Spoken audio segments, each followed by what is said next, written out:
Good morning. এখন বাজে সকাল 8টা, আর আমাদের সকালে সমস্ত কাজ হয়ে গেছে। ব্রেকফাস্টও করে নিয়েছি। আজকে সকালে অনেক তাড়াতাড়ি উঠে পড়েছিলাম, 6:30টার মধ্যেই উঠে গেছি। আর আজকে ঠান্ডাটাও বেশ ঝাঁকিয়ে পড়েছে। তো চলো দেখা যাক সারাদিনটা কীরকম। সকাল 9:30টার সময় মিশো থেকে একটা পার্সেল এলো। তো এটা অর্ডার দেওয়া ছিল 4-5 দিন আগে। এবারে খুব তাড়াতাড়ি ডেলিভারি হয়ে গেল। তো এটা মিশো থেকে আমি অর্ডার করেছিলাম 4-5 দিন আগে। খুব তাড়াতাড়ি এবারে ডেলিভারি পেয়ে গেলাম। আর ব্যাগটা মোটামুটি আমার মনের মতোই হয়েছে, কোনো অসুবিধা হয়নি, সব ঠিকঠাকই এসছে।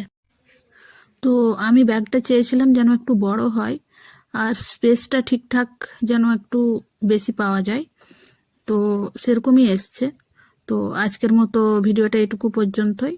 দেখা হবে পরবর্তী আবার নতুন কোনো ভিডিওতে।